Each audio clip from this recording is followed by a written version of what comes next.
So this will be a class of for 2 hours. So I shall be dealing with the topic that is capital budgeting. Am I audible to all of you? Yes, sir. Yeah. Okay. Yes, sir.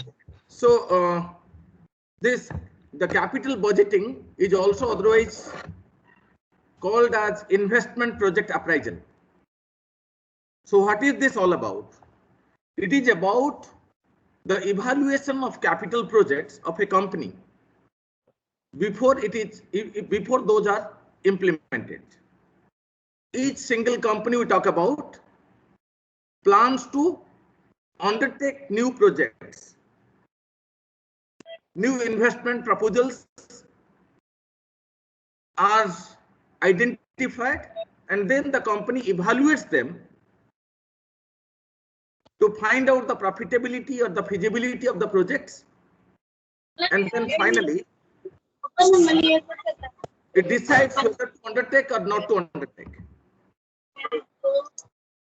So what I'm going to discuss are the steps involved in evaluating capital projects of various companies. How the capital projects are evaluated. What are the processes or the steps involved in the evaluation of the capital projects? What are the methods involved in evaluating capital projects? Because remember, once the capital projects are undertaken, after they are evaluated, there is no reversal. If you have not undertaken a right kind of an approach or evaluation strategy, evaluation method, then if for some reason the project expectation goes wrong, the company goes bankrupt, the company is in trouble. So it is very important to understand what are the steps involved and then what is the best procedure of evaluating the capital project, or what are the best procedures of evaluating capital projects. That's what I'm going to discuss. So, as I said, capital budgeting involves formal process for the acquisition or investment of the capital over a period of time. Basically, it is about long-run projects. Any project the company plans to undertake, as I shall tell you a little later, what could be those varieties that needs to be evaluated, which involves budgeting of capital expenditure in the management of the business. You need to understand, like, you know, that when the budget is presented in the parliament by the finance minister once in a year, what is that all about? That is all about the expenditure and income plans of the government for the next financial year. Government presents, or the finance minister presents the budget once in a year in the month of February, and the budget becomes effective from the 1st of April of that year till the 31st of March of the next year. What is that all about? The budget is all about income and expenditure plans of the government. What are the sources of income? How much would be the income to be earned by the government in the entire financial year? Given the income, where the government would spend, how much would be the total expenditure, revenue expenditure, capital expenditure, and so on. So there is no reversal. The government has planned. Many a time there are reversals we come across as far as government budgets are concerned. But what I'm trying to tell you is about the principle. The principle here is the budget is prepared before any activity is carried out. So the budget is all about expenditure and income plan. Similarly, when it comes to a company, when we talk about capital budgeting, it's about the capital expenditure plan on the part of the government. On the part of the company. The company is going to invest capital. So that involves a budgeting exercise, which in turn involves proper evaluation of the capital project. It includes both raising long-term funds and their utilization. Where to raise it from? Whether the company has two opportunities, two sources of raising capital. It can raise capital from the debt market, or it can raise capital from the equity market. When it comes to debt market, it can borrow from the banks and other financial institutions, or it can float bonds, corporate bonds, to the public. So that is debt capital. That means the company has raised capital by borrowing either from the public by issuing bonds or from a bank. It involves payment of interest. The banks tell you that you pay this much of interest per annum. You'll have to pay interest on the loans you have taken. Similarly, you are also promising some interest income to the bondholders who you are issuing the bonds to. Or companies can also raise capital from the equity market by floating shares. So there are both equity, the sources of capital can be two broadly, equity and bonds, equity and debt. So this capital budgeting exercise also involves understanding or deciding the sources of the funds and how the funds are to be utilized. And what are the typical capital projects that companies undertake? Broadly, you can say it could be purchase of plant or machinery and equipment. The company replaces the old plant by a new one. Tata Steel installs a new plant, replacing the old plant. It is a new capital project. Why does the company do so? Because the existing plant has become obsolete, has become outdated, which is leading to high cost of production. The company fails to compete in the market. So as a result, the company has decided to replace the old plant by a new plant, which is more efficient, which has modern state of technology. So this is a new project which company undertakes with an aim to make or earn more profit. Remember one thing, the ultimate goal of the company is to earn profit. Any project the company undertakes has only one goal to pursue: how to earn as much profit as possible. So installation of new plants or purchase of the machinery or equipment is an example of one kind of a capital project which is undertaken by various companies. Second could be expansion of the production facilities. You are producing something and then suddenly you realize that there is greater demand for that particular product. Initially, you thought that you would be in business for 5 years. After you have joined the business, you realized that that particular product is in huge demand. So what you could do, you would now plan to increase the production capacity of your plant, of your factory. So Maruti company has an existing car model. Suddenly it realizes that that particular car model is very much in demand for another 5 years. What it would do, given the existing plant capacity, it cannot be possible to extend the production. So what it would do, it would increase the capacity of the plant by installing the newer machines. So that is a new project being undertaken with an aim to earn more profit from the business. Or the company can go for entirely new product lines. Existing product is no more in demand. It would decide to launch a new product. As you know, in automobile sector, every now and then you hear the companies come up with newer and newer products because of the competition, because of the innovations by the competitors. Till the other day, Maruti company had only a few car models operating in India. Maruti 800, Maruti Jane, and so on. Today, it has about 15 to 20 different models. Why? Because we opened up the automobile sector. Many companies have come, be it Hyundai, be it Ford, be it Toyota, and so on.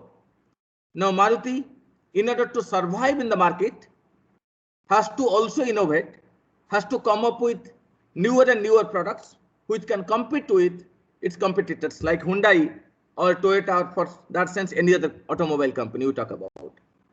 So that's a new project. Decision to purchase or rent production facilities and sites. You know, like, for example, you are into realty sector. You are into real estate business. So you create facilities, then you rent them out. You then rent them out. You find many such things are happening around. Many realty, real estate companies, what they do, they create facilities and they give those facilities on rent to some other companies. Suppose you talk about South City Mall in Kolkata, maybe one company has created that facility, that building, and has rented it out to the company, to another company which is doing the business. So this is also another kind of a project, those which are into realty business, realty sector. Research and development could also be another kind of a project, which is in a country like India, you see much less investment in this compared to Germany, Japan, USA, China, where R&D itself is an investment project, a huge investment project on the part of many companies. In India, our investment in R&D is relatively smaller in size. However, research and development happens to be at another kind of a business. Another kind of a project. You invest in research and development, be it Microsoft company, engaging, that when the placement happens, you hear students joining the research wing. Some people join in the other services of the company, but some people join in the research wing. What is their job? They keep doing research to come up with newer and newer products, newer and newer technologies. So that is futuristic in nature. You don't know what would be the final outcome, but you plan to research.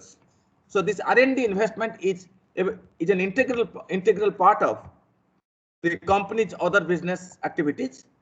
Unfortunately, as I told you, it is not much pronounced in a country like India, much realized in a country like India, basically because we don't like to we consider this kind of investment as a kind of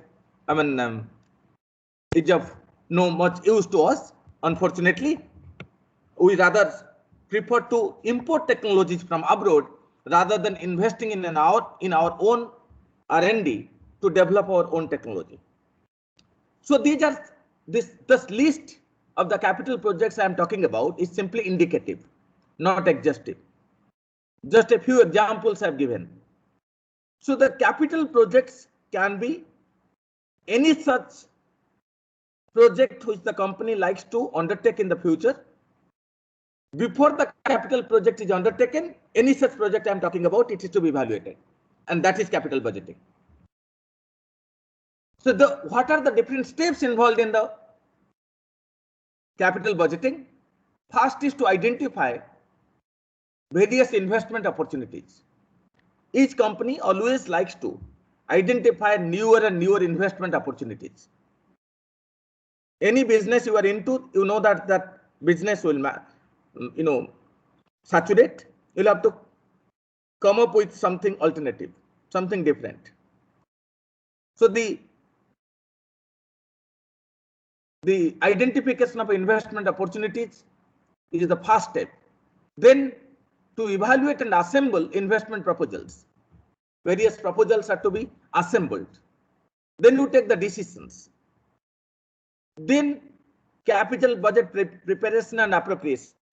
I mean the source, you'll have to, then once you have taken a decision that on the basis of the evaluation, you have taken a decision that you will implement, then you'll have to raise the capital from the market or from whichever source it is. As I was telling you, it can be debt capital, it can be equity capital, or it can also be internal source, that is retained earnings. A company doesn't borrow, nor does a company raise the capital from the equity market, from the stock market by floating shares. What the company does, it has its retained earnings. It is already into some other business, has made profit. A part of the profit may have been distributed among the shareholders, called dividend. Anything which is distributed among, any amount of profit which is distributed among the shareholders is called dividend. The remaining part, undistributed profit, it is called retained earnings. Retained earnings. So the company may decide to invest a part of the retained earnings. It will not borrow from the external sources or raise capital from the external sources. So that has to be also carried out. Then once the capital is raised, the project is to be implemented. Then finally, we need to review the performance of the projects once they are implemented. What I am going to discuss is only one part of the thing, that is, before the project is implemented, what are the steps involved? I am not going to discuss the steps after the projects are implemented. Though in a broader sense we consider all these are the steps under capital budgeting, the first three components, identification of investment opportunities, evaluation, and assembling of the investment proposals, and final decision making. These three steps basically constitute the evaluation before the project is implemented, or the steps before the project is implemented. The other steps are the ones when you decide to implement the project, or after the steps after the project is implemented. So in a sense, what I am trying to tell you is that there are two types of evaluation we carry out. One is pre-implementation stage evaluation, another is post-implementation stage evaluation. What I am going to discuss is pre-implementation stage evaluation, not the post-implementation stage evaluation. That means after the project is implemented, whether the company is making, what is the financial performance of the company, that I am not going to discuss. Rather, I shall discuss what would be the financial performance rather than what is the financial performance. So it is an estimated figure I am going to talk about, not the realized figure. It's about a particular project which is conceived by the top management. Suppose Tata Steel or Tata Motors plans to launch a new car model. Before the car is launched, or before this project is implemented, it is to be evaluated, which involves steps like knowing how much of capital required for this new project, if it is to be implemented or executed, then whether there is profit in this project, whether the company can make profit out of this particular business. That is what I am going to discuss. Not how much is the profit actually the company is going to get. That is the post-evaluation, post-implementation stage. So capital budgeting involves, these are the major things which we talk about in the context of capital budgeting. So what are the major steps involved, major processes involved in the evaluation of capital projects?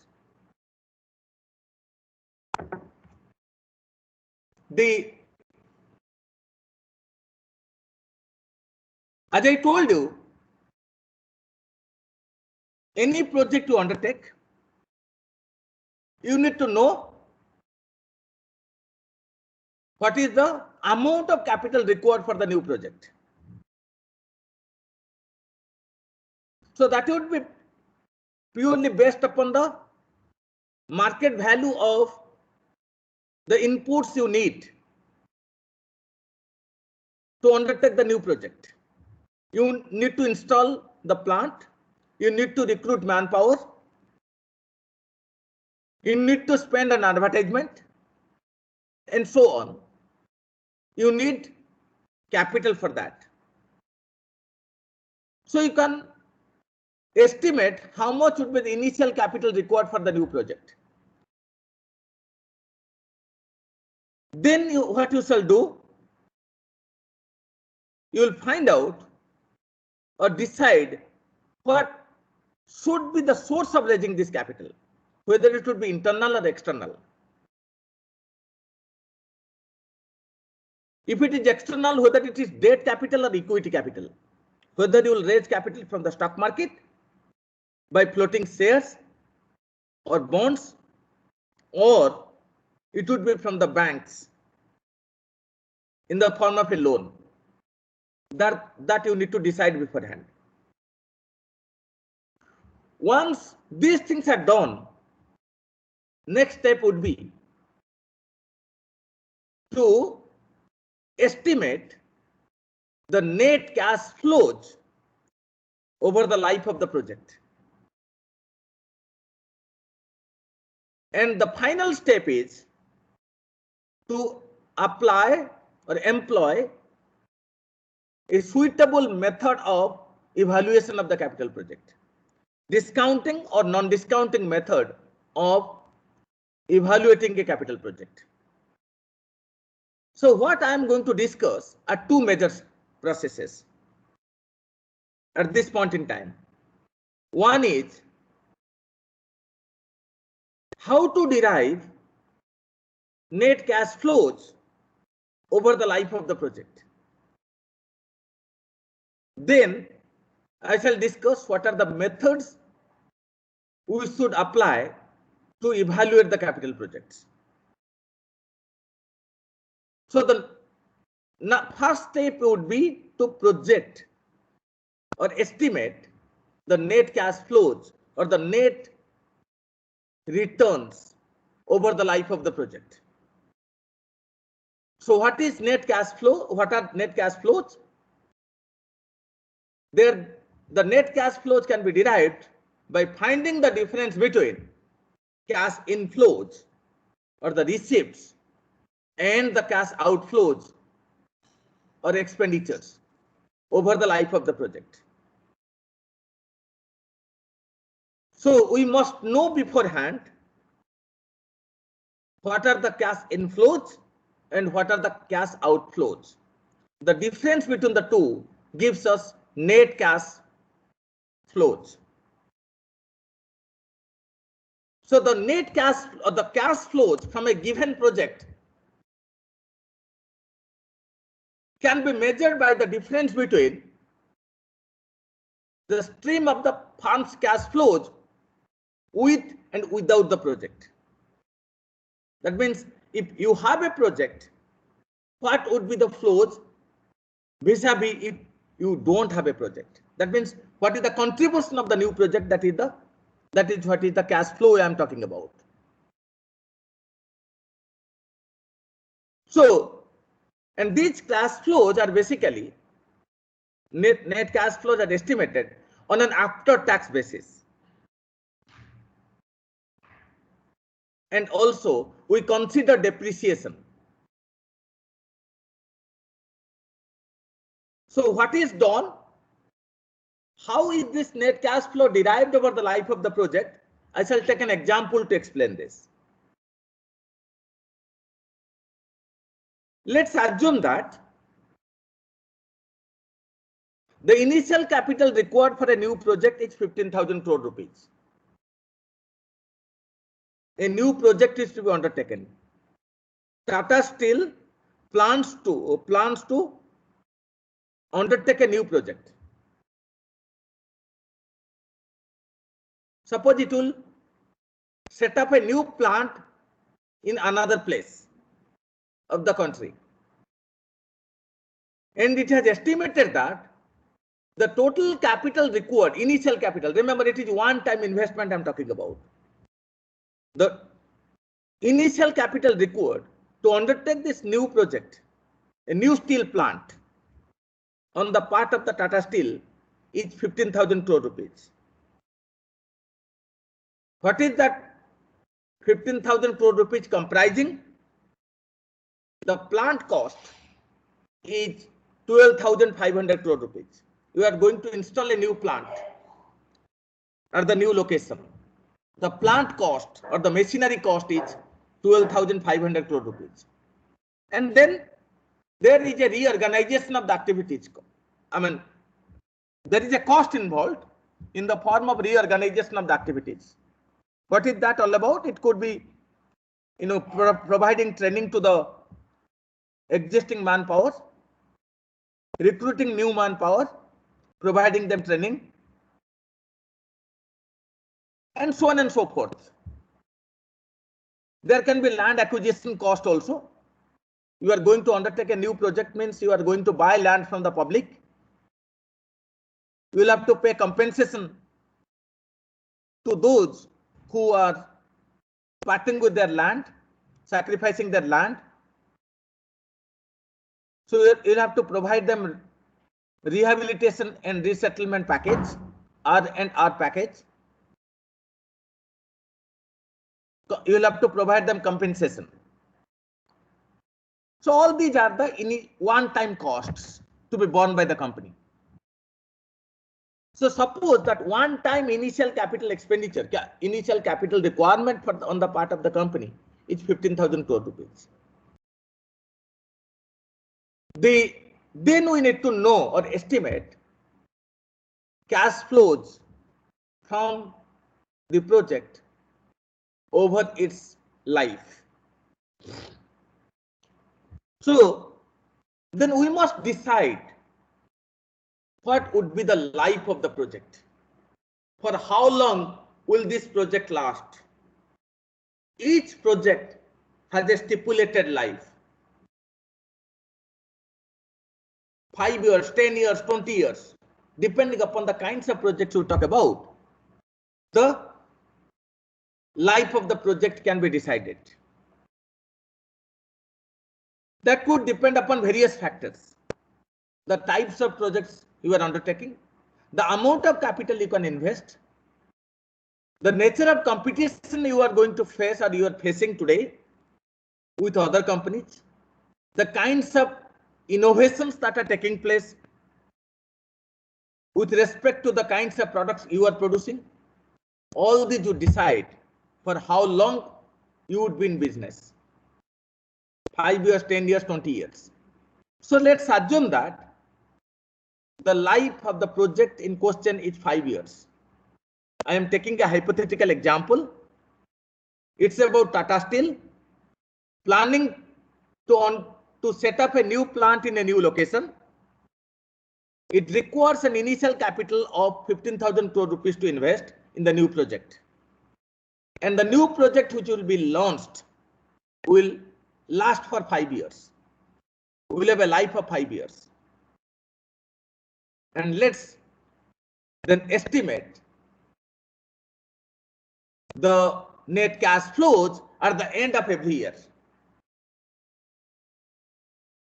So let's say, and how do you calculate the cash flows or the net cash flows over the life of the project? We need to consider certain items here to arrive at the net cash flows over the life of the project. First thing we need to consider is the sales revenues. How much of sales revenues the company would realize annually? The company expects to realize annually from the conceived projects. Let's say, so what is this sales revenue I'm talking about? Sales revenue is nothing but the price into quantity. The price at which the product will be sold per unit into the quantity of units it can sell. Amounts of output, the quantity of output the company can sell. So all these things are decided beforehand. But you might have heard when Tata Nano as a project was to be launched by Ratan Tata, we all were told that Tata Nano would be sold at 1 lakh rupees for cars. The price of the car was fixed at 1 crore rupees. Sorry, 1 lakh rupees before it was launched. We all got to know, Ratan Tata made an announcement and we all got to know that the price would be only 1 lakh rupees. So, is it that the company doesn't do any homework when it arrives at a price of the product? It does. So it makes all kinds of estimates regarding cost of production, the total initial investment, the nature of competitions, nature of demand for the product, and all that. On the basis of all these, it projects a price at which the product can be sold, and then how much it can sell, how much quantity it can sell. So let's say the company has estimated in the present context that it will get a sales revenue of 10,000 crore rupees in the very first year. And in the subsequent years, the sales revenue will increase by 10% over the previous year, which is nothing but incremental sales revenue. So I have presented here the incremental sales revenue. What is that? It is the sales revenue which is increasing over the previous years at 10% annually. So 11,000, 10% over 10,000, 12,100, 10% over 11,000, and so on. These are the gross sales revenues the company would realize at the end of every year. But these are gross sales revenues. In order to arrive at the net cash flows, we'll have to subtract certain things, add up certain things, and to finally arrive at the final values. So, to arrive at from the sales revenues, what you need to do, from the sales revenues, you need to subtract three things. One is variable cost, another is fixed cost, and the third one is depreciation, which would give us the profit before taxes. So gross sales revenues are 10,000, 11,000, 12,100, and so on annually. The company is going to get. From the sales revenues, the first thing we need to subtract is the variable cost. As the very term suggests, it's something which will vary with the change in the volume of sales. More you produce, more you sell, greater is the variable cost. So variable cost is usually taken as a percentage of the total gross sales revenues. Suppose it's 50%. So 5,000 becomes the gross becomes the variable cost. What is variable cost? It can be labor cost. It can be advertisement cost. So these are certain kinds of variable cost we talk about. 5,500 second year. As you can see, 5,500 is more than 5,000. Why it is more? Because the gross sales revenue in the second year is more than the gross sales revenue of the first year. So, as I told you, usually variable cost rises with the rise in the volume of sales. So, accordingly, variable costs have been presented here. Then fixed cost. As the very term suggests, it's something which will remain the same regardless of the volume of output we produce or the volume of sales you make. It is fixed. It is independent of output. It is independent of the sales revenues. What could that be? You can say it is rent. One example is rent. Or even maybe electricity bill. You are paying the same, suppose it's a fixed rate, you are paying the same amount of electricity bill every month, regardless of the volume of business you are doing. So, or rent, you are paying on a house that you have taken on rent to undertake the business, regardless of the volume of business you are doing. You are paying the same amount of rent. So, the fixed costs in this example are considered to be or estimated to be 1,500 crore rupees per annum. Then there is depreciation. What is depreciation? Depreciation is nothing but the wear and tear charges. You remember, I have said in the beginning, the company invests 15,000 crore rupees or is planning to invest 15,000 crore rupees in the new business, out of which 12,500 crore rupees is the investment in machinery or the plant. You are going to install a plant or machinery. And the machineries have got the property to depreciate over time. They will have wear and tear over time. So, if the machinery, a machine is installed in a company, while buying the machine, the cost is 12,500 crore rupees, the cost of the machine. After the project is complete, the machine or the plant which you have installed, that is to be sold out, and then you earn something called salvage value or the scrap value. The scrap value or the salvage value, suppose, is 2,500 crore rupees.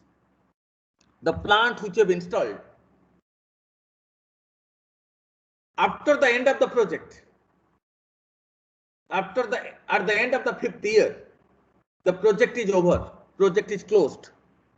What will then the company do? The plant which it has already installed, it will sell the plant somewhere to some other parties at a second-hand price, at an agreeable price, and whatever it gets is called salvage value. The salvage value of the equipment. Salvage value is the end value of the equipment, the end value of the machinery. Suppose it is 2,500 crore rupees. So if 2,500 crore rupees is the salvage value, then how much is the actual depreciation? The actual depreciation becomes 10,000 crore rupees. So we can use then flat depreciation rate to find out the amount of depreciation per annum. There are various methods of depreciation. One method of depreciation is called flat depreciation rate. So applying flat depreciation, what is flat depreciation rate? You have equal rate of depreciation annually until the project is over. So because the life of the project is 5 years, the rate of depreciation when it has to be equal has to be 20% annually. When the total amount of depreciation is 10,000 crore rupees, the rate of depreciation being 20%, 2,000 becomes 2,000 crore rupees will become the depreciation cost annually. Now, the company has already estimated the sales revenues annually. It has already estimated the variable costs annually, fixed costs annually, and depreciation cost annually. Then, by subtracting these three from the gross sales revenues, whatever the company gets is called profit before taxes. As you can see here, in the first year, the profit before taxes is 1,500 crore rupees. 10,000 minus 8,500. 5,000 plus 1,500 plus 2,000.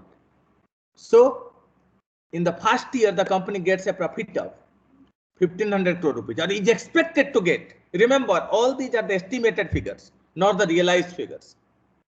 The company expects that it is going to make a profit of 1,500 crore rupees in the first year, 2,000 in the second year, 2,550 in the third year, and so on.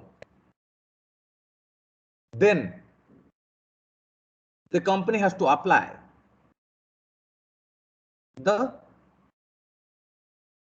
or subtract the tax from the income that the company is going, or the profit the company is going to get, the profit tax or the income tax.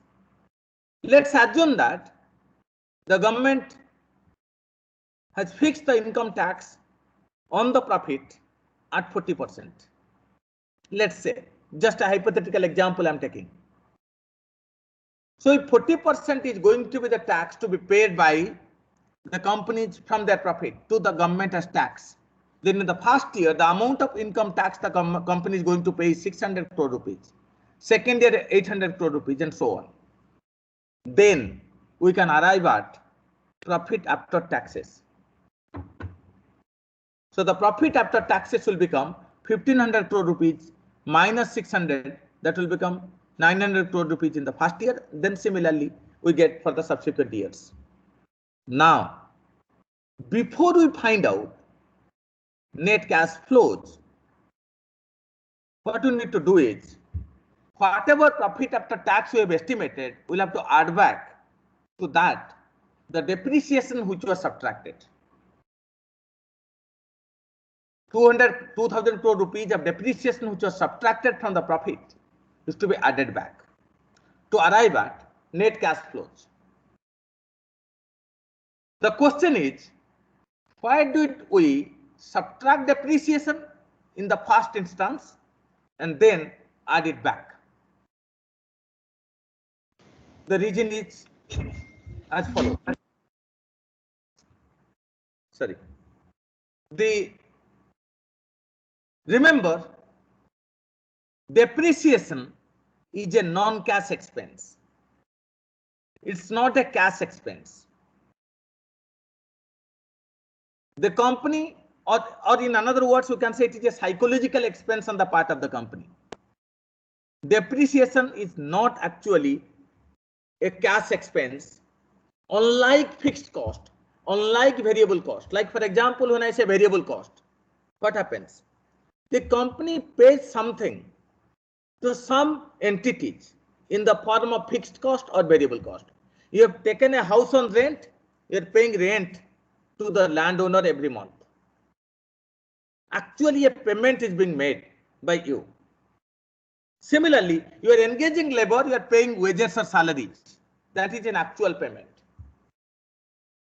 But who do you pay to the depreciation cost? If I say depreciation is 2,000 crore rupees, which is to be subtracted, is it a payment that you are making to anybody? You are not making this payment to anybody. The machine is already installed, whose cost is 12,500 crore rupees. That machinery cost plus reorganization of the activities together will constitute 15,000 crore rupees of initial investment. When the capital project is evaluated, net cash flows are compared with this 15,000 crore rupees. Now, if depreciation is subtracted, and again, after the net cash flows are derived, again the total capital are subtracted from the net cash flows to arrive at the actual profit. Then we are doing doubly, we are estimating the same thing doubly. So what we are doing here? Depreciation is subtracted, but it is added back again. The question is, why do we subtract it? If it is a non-cash expense, it is not a cash expense.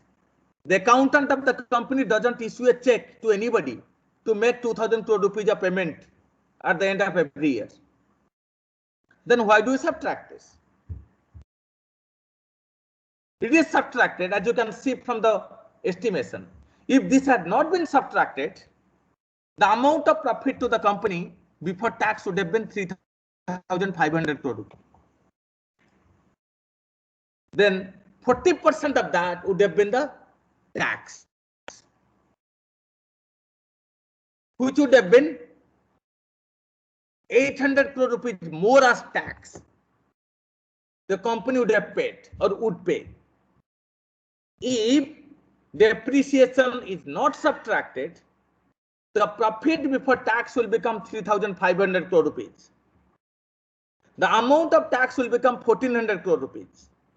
However, whereas now the amount of tax I am showing here is 600 crore rupees. The company is only paying 600 crore rupees of tax. It is not paying 1,400 crore rupees of tax. So why is it done? Why do we do this? Because you remember, this is a kind of an incentivization scheme we adopt to attract more investment, particularly in manufacturing.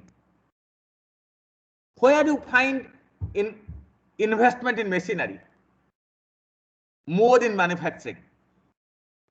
Any manufacturing business you carry out, your investment in the plant is the highest.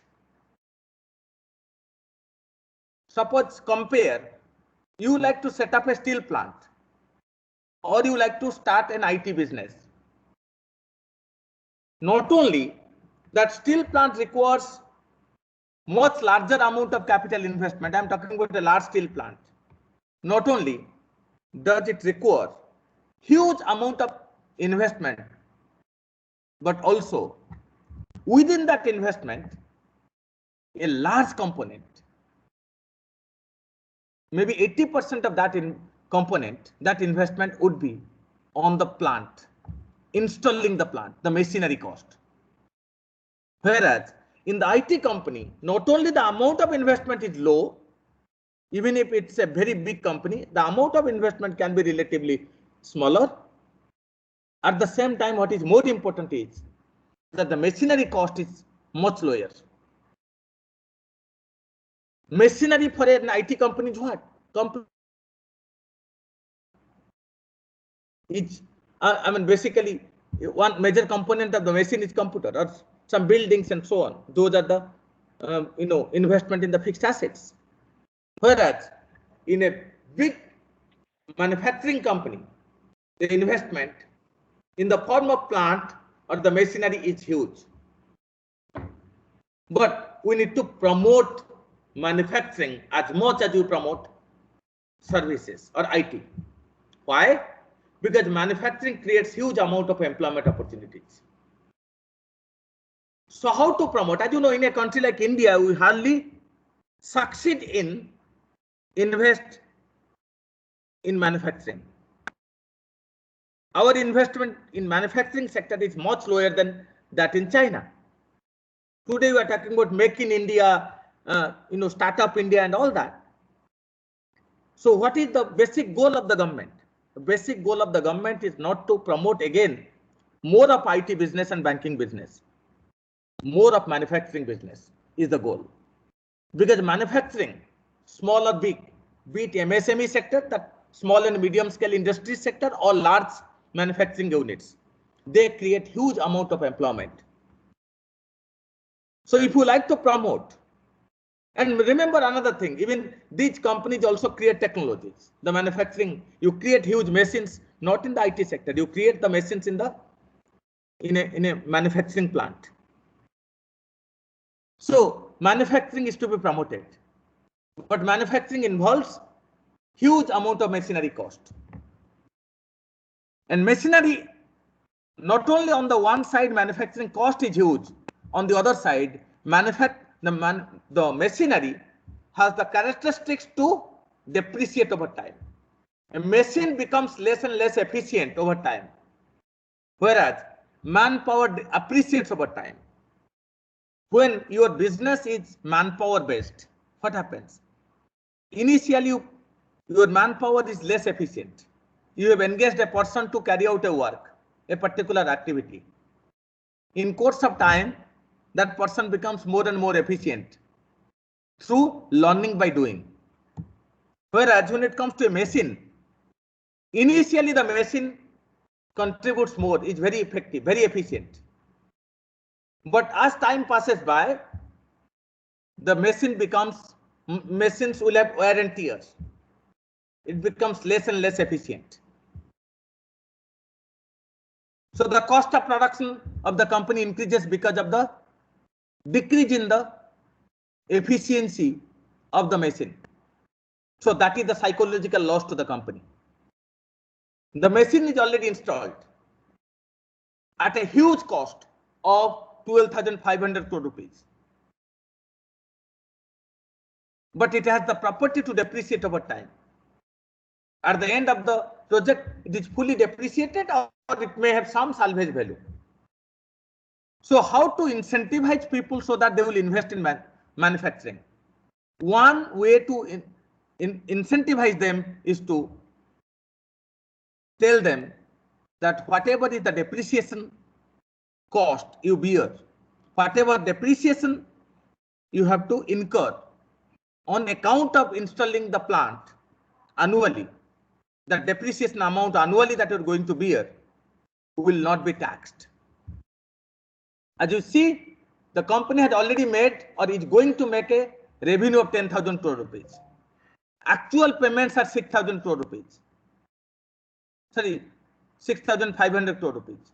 So 3,500 crore rupees would have been the profit.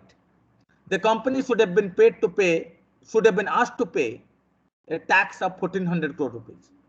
But company is asked to pay only 600 crore rupees of tax. So 2,000 crore rupees of depreciation is not taxed. So this is the reason why depreciation is subtracted from the gross sales revenues before the taxes are levied on the profit. But actually this 2,000 crore rupees is already there in the hands of the company. Out of that 10,000 crore rupees of revenue the company has got includes 2,000 crore rupees of depreciation. So that is to be added back when finally we arrive at the net cash flows or the net returns over the life of the project annually. So you see the first year's return is 2,900 crore rupees, second year's net return is 3,200 crore rupees, and so on. Now come to the last column. In the last column you see net cash flow has become 4292 that you estimate from the given values of column 5. But then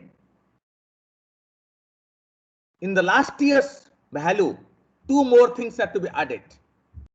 One is the salvage value of the equipment or the machinery, that is 2,500 crore rupees, and also the recovery of the working capital. The project is complete. The company was always having some working capital.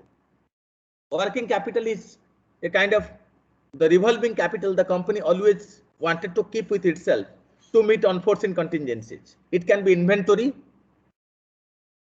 it can be even cash in hand, It can be, some such thing. Basically, working capital is the difference between current asset and current liabilities. Okay, so that also includes the accounts receivable and amounts payable and amounts receivable. I mean, in the final year, you are expected to get something from some customers, and you are also expected to pay something.